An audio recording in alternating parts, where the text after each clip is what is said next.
और उनकी रिक्वेस्ट पे ईस्ट में रहेंगे तो साउथ की तरफ देखेंगे, क्योंकि फेस उनका उस तरफ होगा अगर कोई औंधे मुंह लेटा है।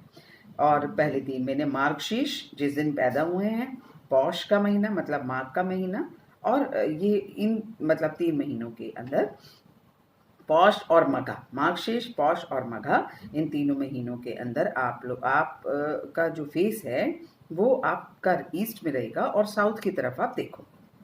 अब दक्षिण में सिर रहेगा तो पश्चिम में देखोगे। ये कब है? ये होगा फाल्गुन, चित्रा और वैशाख। जैसे आजकल फाल्गुन का महीना है, तो फाल्गुन के महीने में वास्तु पुरुष का जो सिर है वो दक्षिण की तरफ है और वो पश्चिम की तरफ देख रहे हैं। कब तक? वैशाख के महीने तक। ठीक है। फिर पश्चिम में जब सिर रहेगा उनका तो वो उत्तर की तरफ देखेंगे। ये कब है? ज्येष्ठा, आषाढ़ और श्रावण मास में। ठीक है। जेठ का महीना मतलब गर्मियों के दिनों में पश्चिम की तरफ सिर रहता है और उत्तर की तरफ देखते हैं। फिर उत्तर में सिर रहेगा तो पूर्व की तरफ देखेंगे। वो कब है? भाद्रपद, अश्विन और कार्तिक मास में। मतलब हम कह सकते हैं जुलाई टू अक्टूबर का महीना जो हमारा होता है, उस समय पर वास्तु पुरुष का जो सिर है वो उत्तर की तरफ होता है और वो पूर्व की ओर देखते हैं। अब इसमें 2 चीज़ और भी हैं कि कुछ पहली मान्यता है कि हम जब डिगिंग करते हैं या कंस्ट्रक्शन शुरू करते हैं तो उत्तर पूर्व से खुदाई होनी चाहिए। मतलब नॉर्थ ईस्ट जो ईशान कोण है वहाँ से यू नो क्योंकि ये एक मान्यता ये भी है कि वास्तु पुरुष का सिर सदाई, कुछ लोग ऐसा भी मानते हैं कि वास्तु पुरुष बिल्कुल मूव नहीं करते हैं, उनका जो डायरेक्शन है वो फिक्स है और उनका फेस हमेशा ही, उनका सिर जो है वो नॉर्थ ईस्ट की तरफ ही रहता है। तो ऐसे में जो खुदाई है वो हमें मतलब हमें उनके पैरों की तरफ से साउथ वेस्ट की तरफ से करनी चाहिए।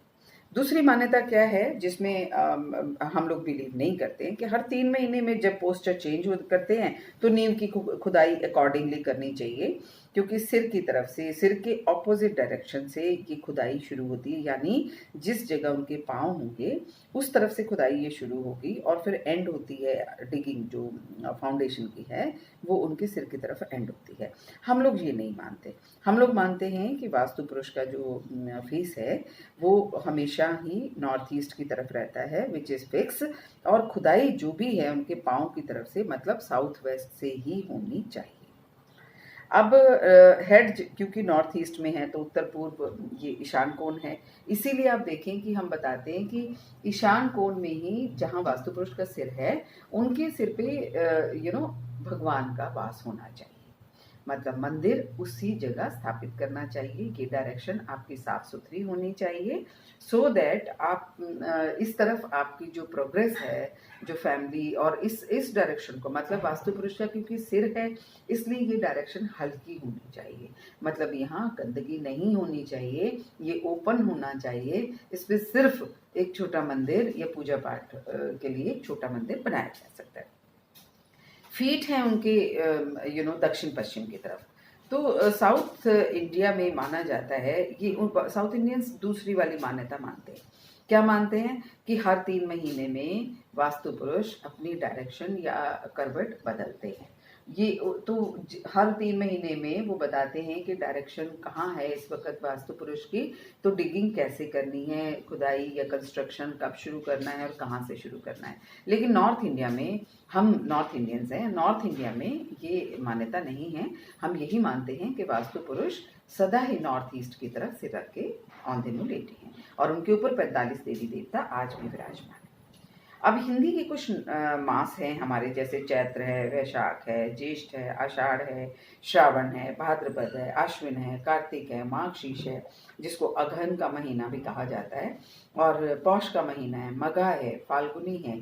फाल्गुनी मतलब 12वां महीना। मतलब अभी हिंदुओं का चैत्र मास शुरू हो जाएगा तो चैत्र नवरात्र से हमारा संवत्सर शुरू होता है। आप इसको न्यू ईयर भी कह सकते हैं हिंदुओं का। अब ईशान कोण में देवताओं का स्थान है, इसीलिए देवताओं का आवाहन करते हुए हम नींव इसीलिए वहां से खुदाई करते हैं कि नैऋतिक राक्षसी, इसलिए राक्षसों की ओर से खुदाई एडवाइस